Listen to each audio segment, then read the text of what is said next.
Yeah, our God is a faithful God. I welcome you to day two on the stages of marriage. And today we are looking at the discovery stage. Yesterday we talked about the cleaving stage and we learned so many things. In case you have not watched yesterday's video, I'd like you to kindly do so. And please don't forget to like, don't forget to share, and don't forget to subscribe. So today we're looking at the discovery stage. The discovery stage is a stage whereby reality dawns on you.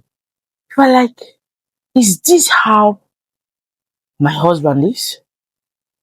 Is this how my wife is? Wow. So this man is so dirty. And all through courtship was packaging himself. So this woman snores. Jesus Christ. My goodness. So this woman cannot cook. So this man, so this woman, and it goes on and on. And you're like asking yourself, how did I get here? Welcome to the reality stage of marriage. Marriage is a place where your everything is exposed. There is no hiding place. Because when you were cutting, everyone brings out their best.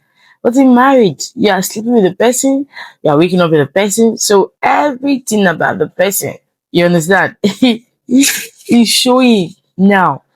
So what do you do at this point?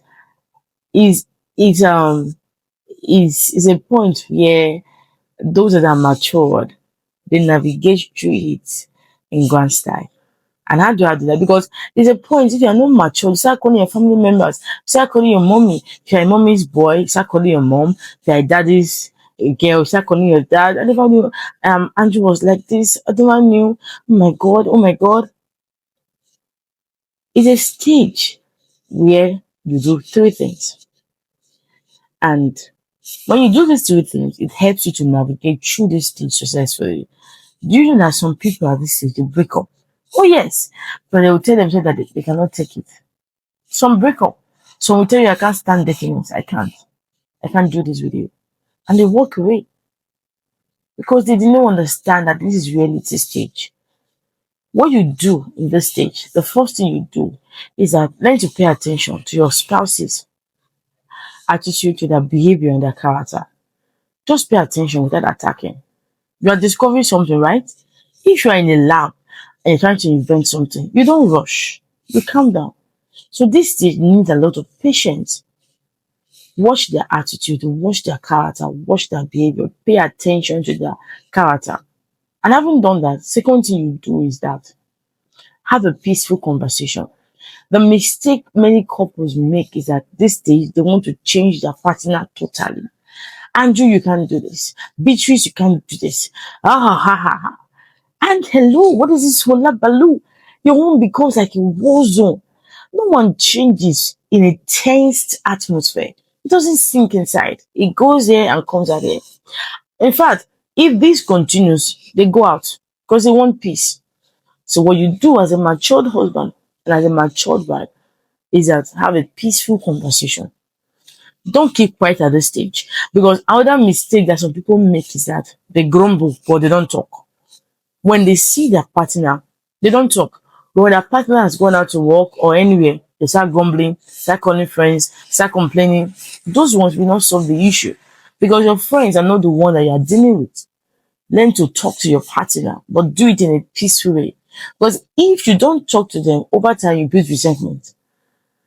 If you don't talk to them over time, there'll be kind of hatred you have for them. And this is not good for your marriage. You start having a hardened heart towards your partner. No. That's why you are there to communicate. Learn to communicate, but do it in a peaceful way. You baited, you went to the toilet, you didn't flush. What happened? Oh, he said he forgot. Or your boxers, Or, hello there. You used the restroom and you didn't clean up. Or, honey, it's like you snore.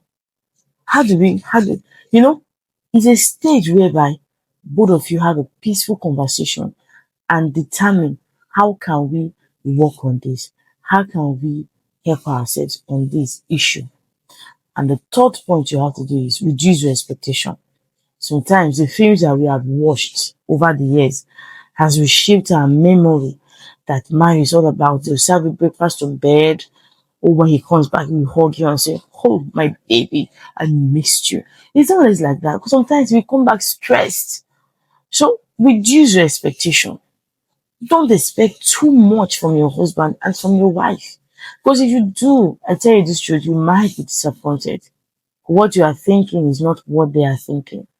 When you do these three things, I believe that you will navigate through the stage of marriage successfully. And that will lead us to the next stage. But we'll talk about that tomorrow. I hope you are blessed. Remember, pay attention and don't attack. Number two, have a peaceful conversation. And number three, reduce your expectation.